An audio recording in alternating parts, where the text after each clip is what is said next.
Hi everybody, I'm Mike McCrory and this is Would You Make It? I was asked by someone in Dubai to make a folding chessboard as a gift for his bride for their upcoming wedding in India. This one will be made from bird's eye maple and Cocobolo, and it will have multiple engravings, so it's going to be a lot of work. So let's get started. I began with carving the male inlay because I was worried that it was going to be problematic with such fine detail. So I slowed down the CNC to minimize any breakaway. I used a strip of maple with the edge grain facing up. But sure enough, there were several letters that broke, so this was not going to work. For this second attempt, I slowed down the CNC even further, so this first quotation was going to take more than 7 hours to finish. Several viewers in the past have suggested that I try carving into end grain to reduce the breakaway, so I glued up some pieces of maple to give me the end grain facing up. I still had a couple of letters like this Y break, but it was not nearly as bad as before. I used tape and CA glue to mount this piece of maple to another board to help keep it flat during carving. While the CNC is working, I'll start milling up this highly figured bird's eye maple on the jointer.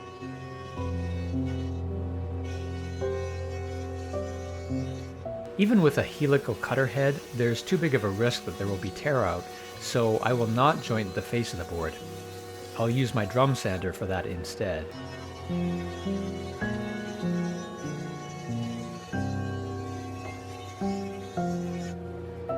And then I jointed the face and one edge of the Cocobolo.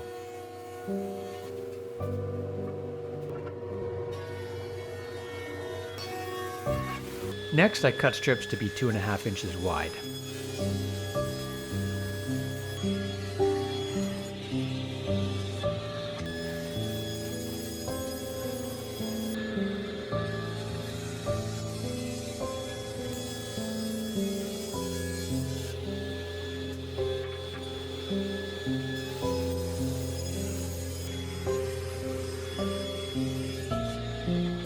The CNC has been running for 5.5 hours, so let's go take a look. It appears to be working better than the first time. Now I'll cut the strips of wood to length. To end up with squares that are 2.5 inches, I will need the strips to be 20 inches long, plus another inch to account for the kerf for each of the cuts that I will make. So I'm cutting these to be about 22 inches to be sure that I have enough.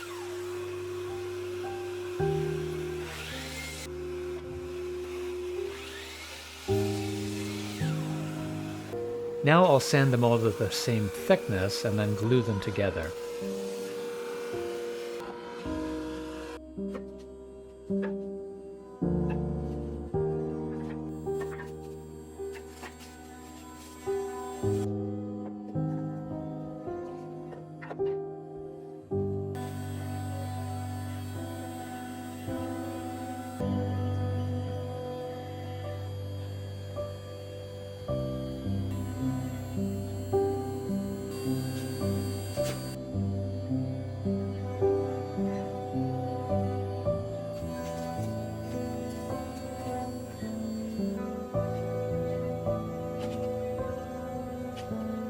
It helps to use a square when gluing them so that the squares won't end up on an angle.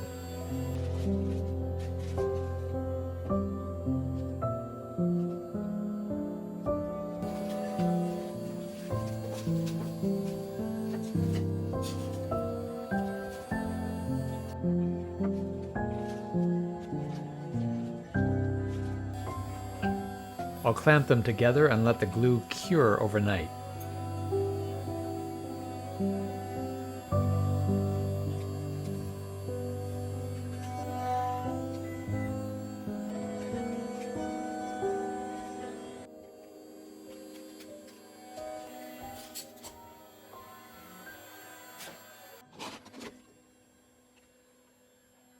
Everything looks good so far except for a couple of broken letters, so I'll go ahead and use a 1/8 inch clearance bit now.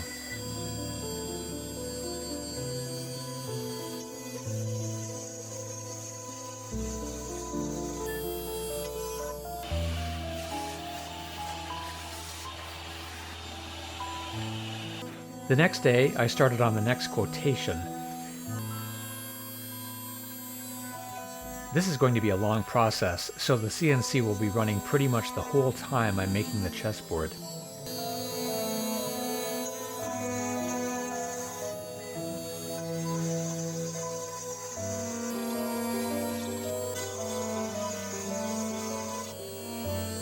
Next, I'll sand after the first glue up.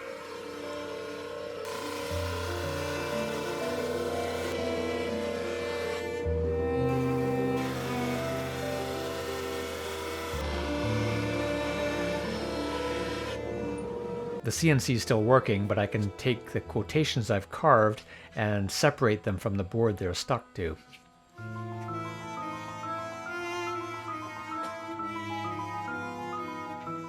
Now with my crosscut sled, I will trim the end of the board to get a straight edge.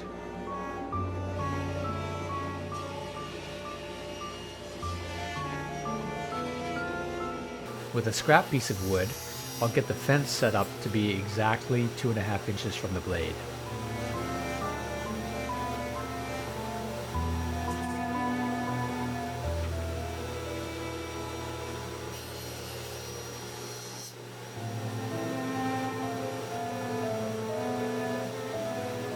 Now I can cut the 8 strips.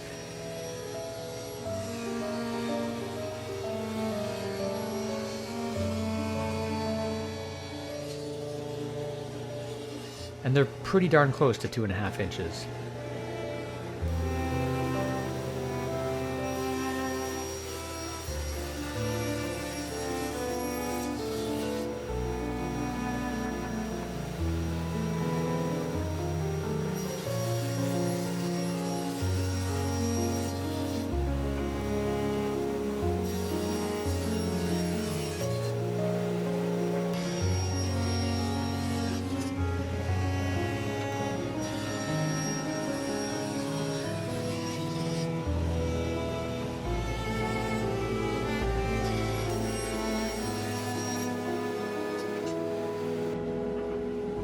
Next, I can glue those strips together into 2 halves.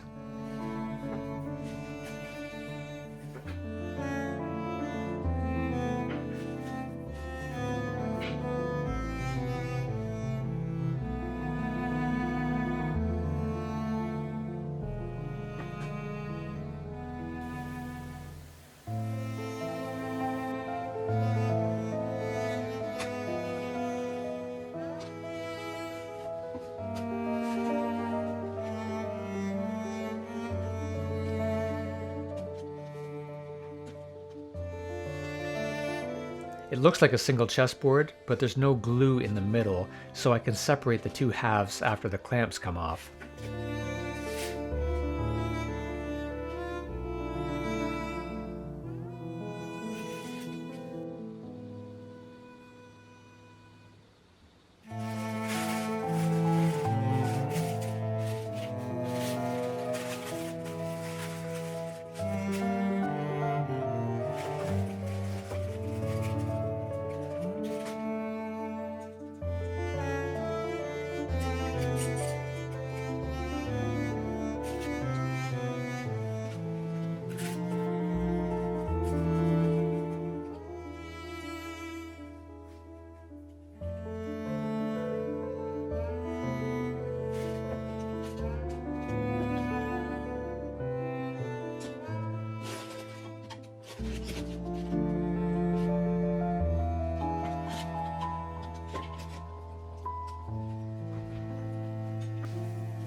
And I'll let that sit overnight.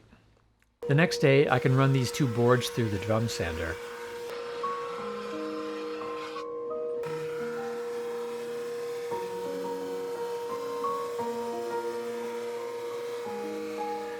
The Cocobolo is a pretty oily wood, so it's easy to gum up the sandpaper. Even after attempting to clean it, it was still clogged and it was leaving burn marks, so I had to change the roll of sandpaper for the final pass.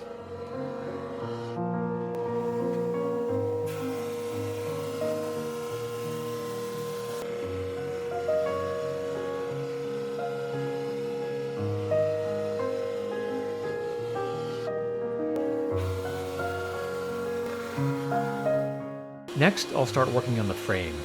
The frame will be 2.5 inches wide, which means the overall chessboard will be 25 inches by 25 inches. So I'm cutting these to be 26 inches long.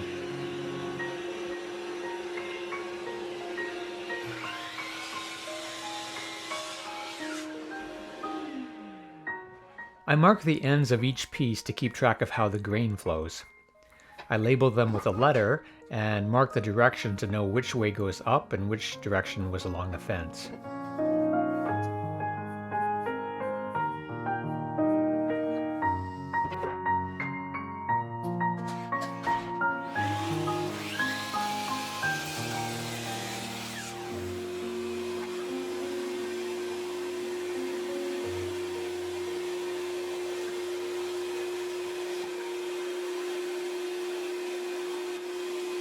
Now I'll joint one face and one edge, and then run them through the planer so that the other face is straight and parallel to the other face.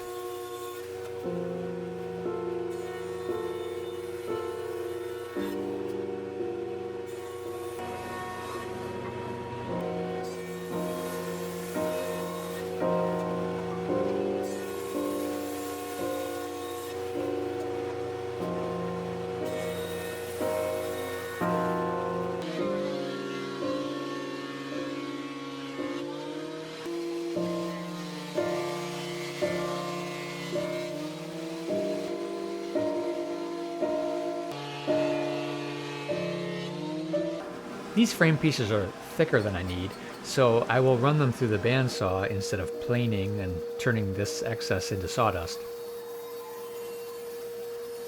Those pieces are thick enough for a future inlay project. Then I'll plane this side that I cut to remove the sawtooth marks. I'm going to insert magnets into the frame to help keep these two halves together when it's folded. So I need to resaw the frame pieces down the middle with the fence set at about 3/8 of an inch.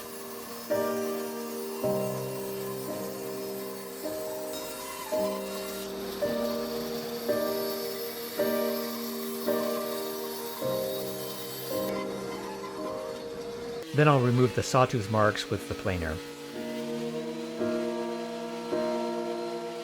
I need to keep track of all these pieces, but I have the marks on the ends of each piece to help reassemble them.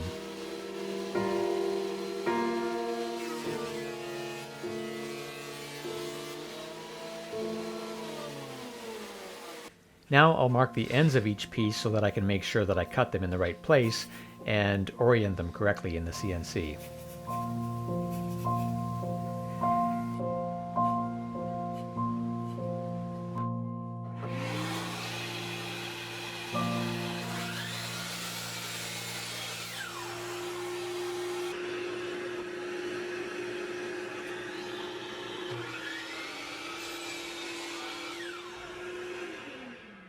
Now, with a 1/8 inch end mill, I will cut the recesses to hold the magnets.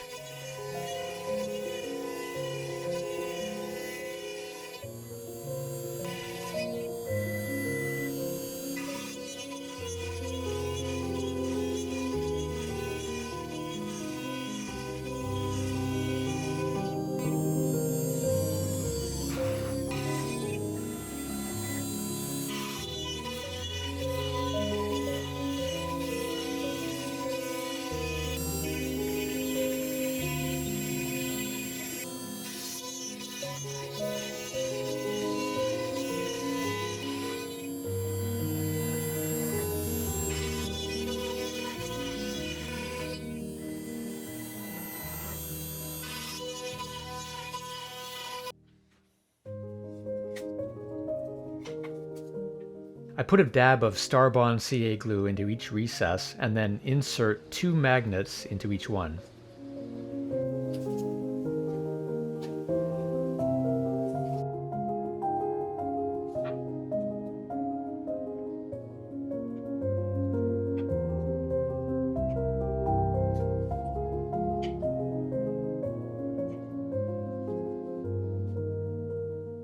And then I will glue the 2 pieces back together again.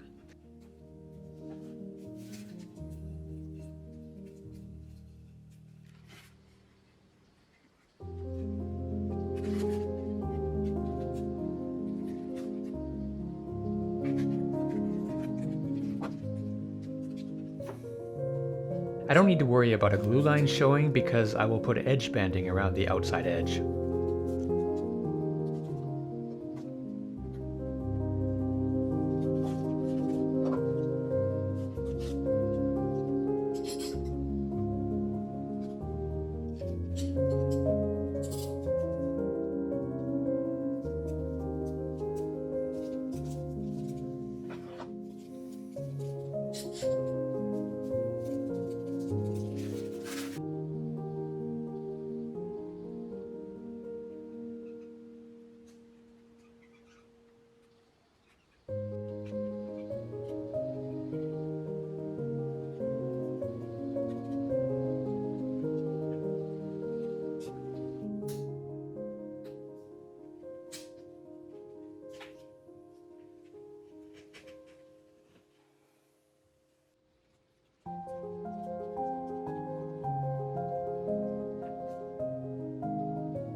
After the glue has cured, I'll do a light pass through the jointer to clean up the edges.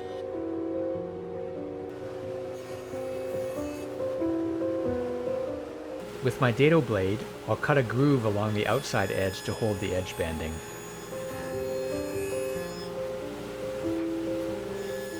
I flip the board around and cut again to be sure the groove is centered.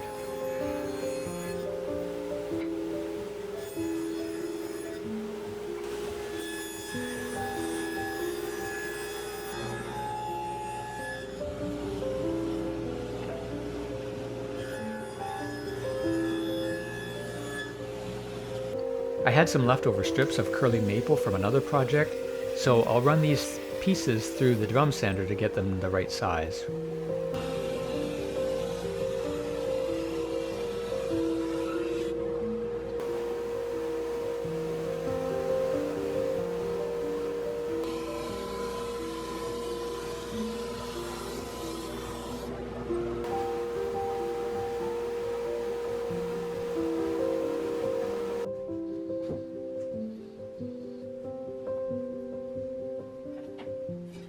I used Titebond 3 glue for this.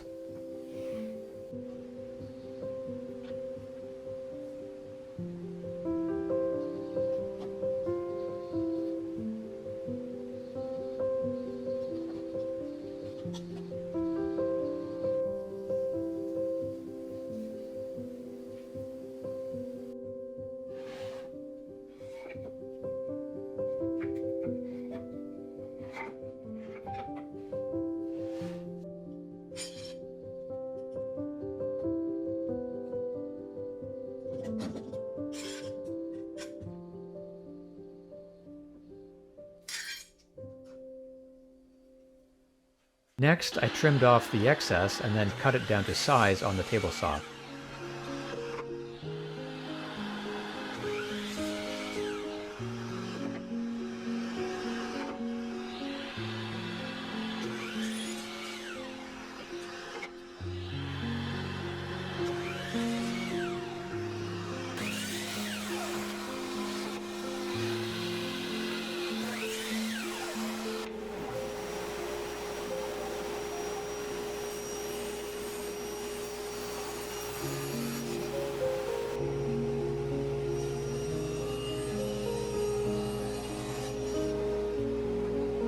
With my table saw sled, I want to square up the end of each chessboard half by taking off the smallest amount possible.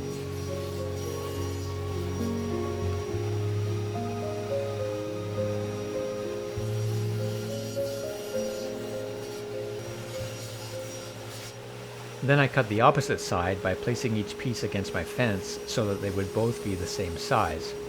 With a piece this large and with proper hand placement and a riving knife in place, I'm not worried about kickback. Next, with the piece clamped to a vertical fixture mounted over my fence, I will cut a groove along 3 sides of each half.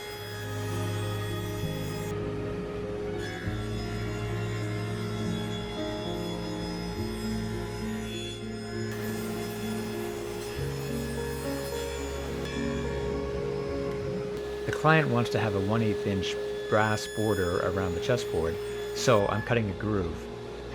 And I'll flip the board over and cut again so that the brass is on both sides. That's the same thickness as my ripping blade with a flat top grind, so it's pretty easy to cut.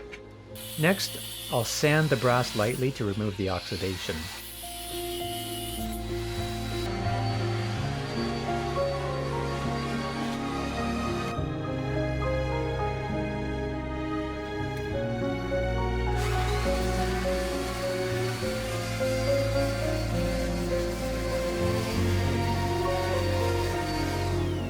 Then I will use Starbond thick CA glue with accelerator to attach it.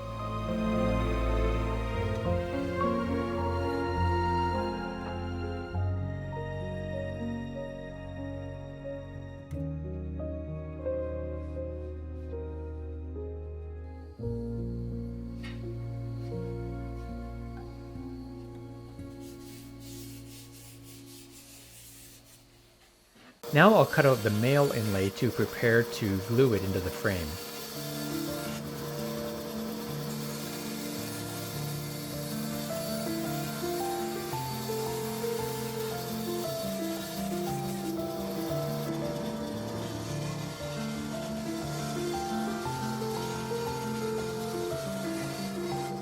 Next, I'll sand off the excess CA glue.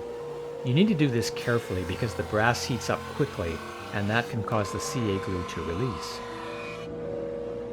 Now I'll cut the tongue into the frame right up to the brass so that it fits into the groove that I cut into the chessboard.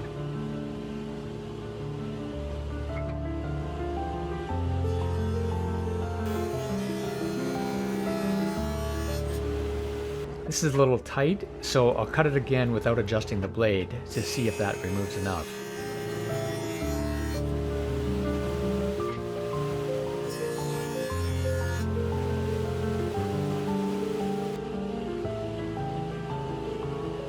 It's still a little too tight, so I'll do one more pass.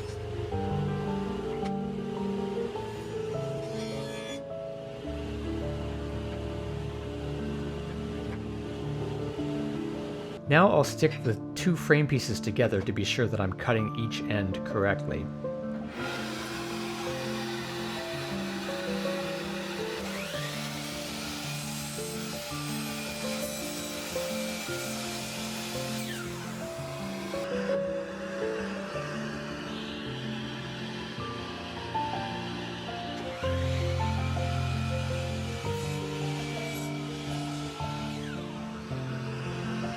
If I insert the 2 pieces and measure the total width, that tells me how wide to cut the mitered corners of the long piece.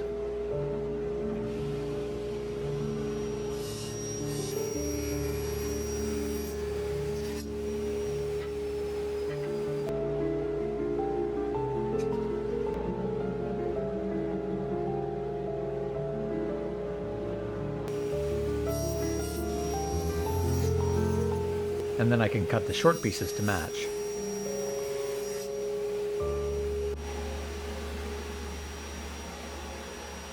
Now I can carve the female portion of the inlay into each part of the frame. I just need to be sure that I carve each quotation into the correct place.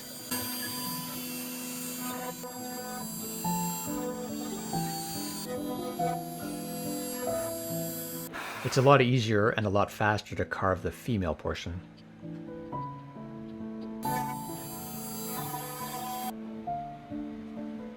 When planning the quotations for the short sides, I was careful to align them so that the cut did not split a word.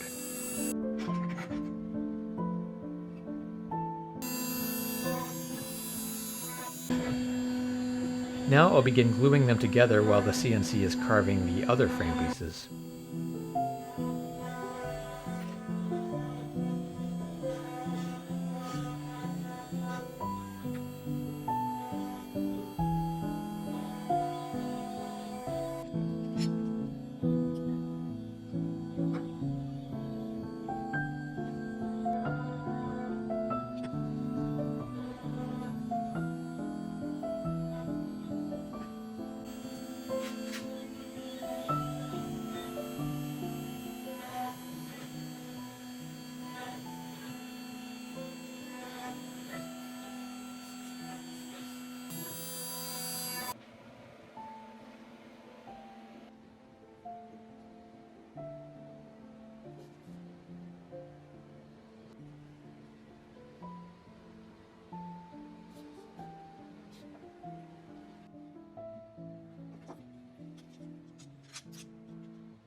For the two male inlays that had a couple of letters that were broken, I recarved those pieces and cut them out to glue in separately.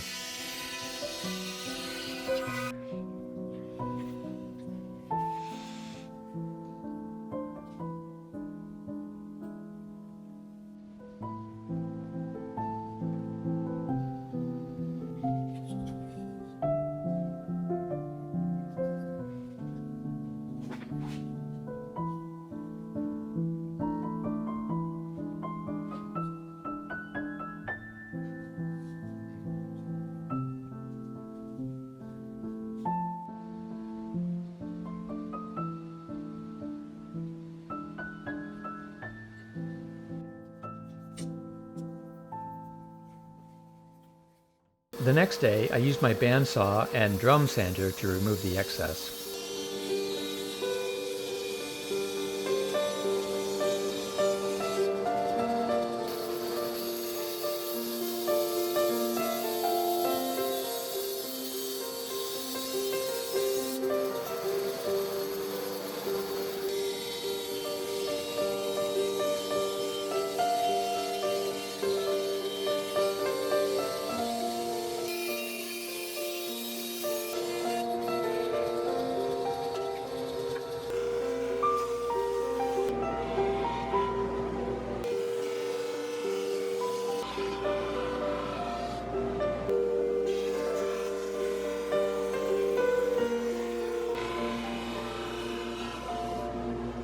Next, I'll glue the frame pieces to the chessboard.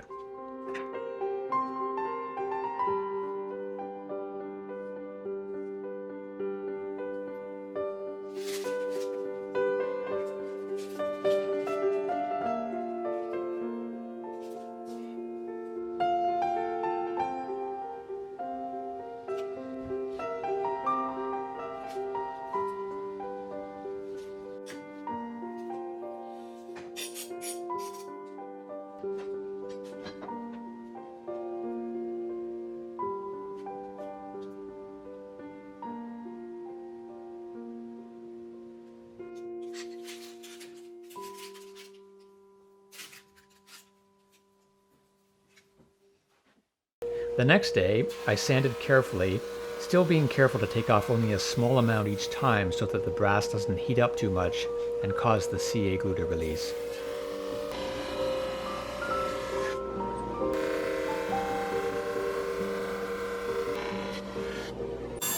I know this video is getting long, but we've only engraved one side of the board so far. The client asked that I put my logo on the other side and the date of the wedding. These will be filled with gold epoxy. I'll use Total Boat epoxy and gold mica dust for this.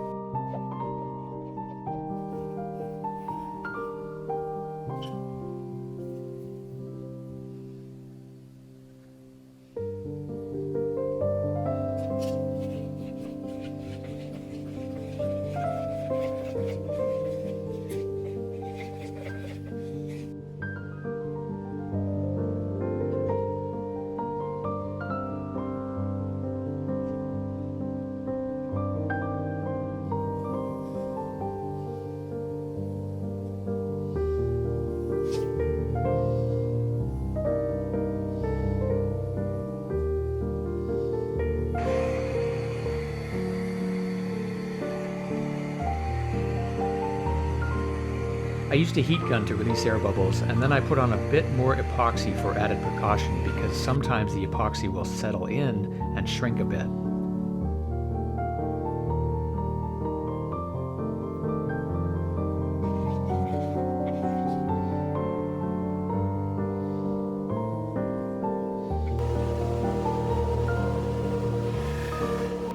I get unpredictable results with colored epoxy, and this one did not turn out as nice as I had hoped.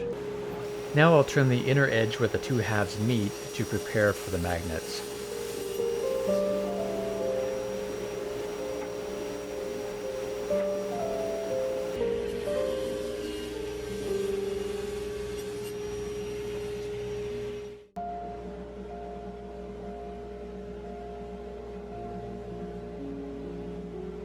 I marked the location on each board, and then I used an awl to make a small hole to help ensure that the Forstner bit went in the right place.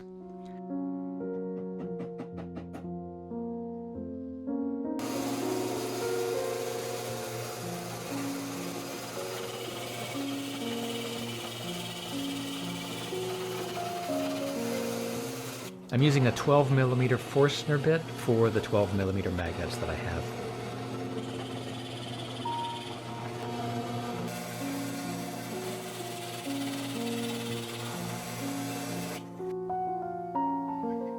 Then a bit of Starbond CA glue and a couple of magnets in each hole.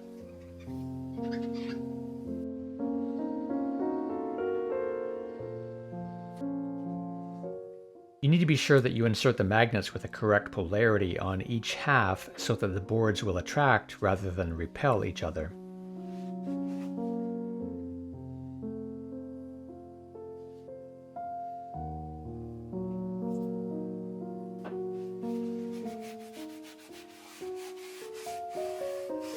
But wait, there's more! The client also wanted the groom's and bride's names engraved on this side of the board and finished with gold leaf.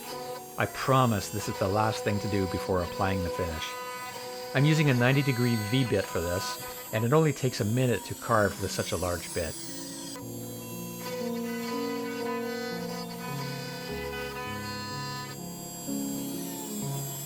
I had taped the area off before carving to make it a quick job of applying the sealer. This is like priming before painting.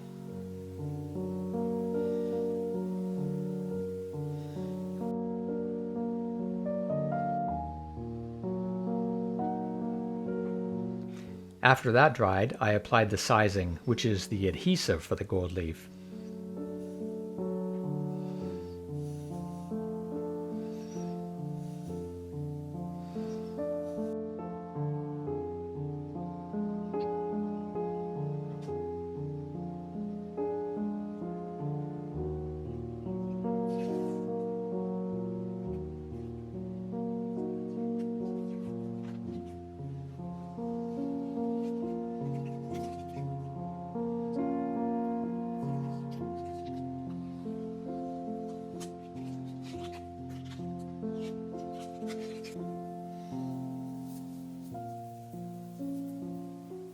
And then I applied the gold leaf by tapping down gently with a brush meant for this purpose.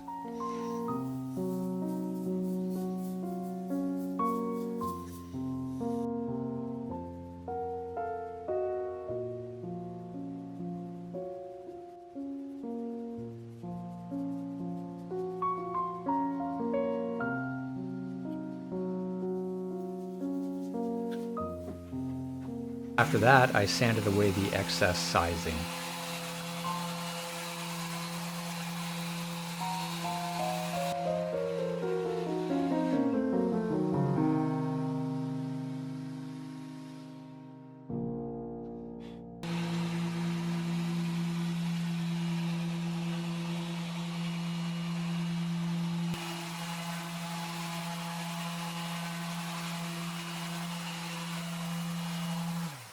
Next, I applied a coat of shellac to seal the grain, and then I took it outside to spray with several coats of pre-catalyzed lacquer.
So I gotta ask, would you make it?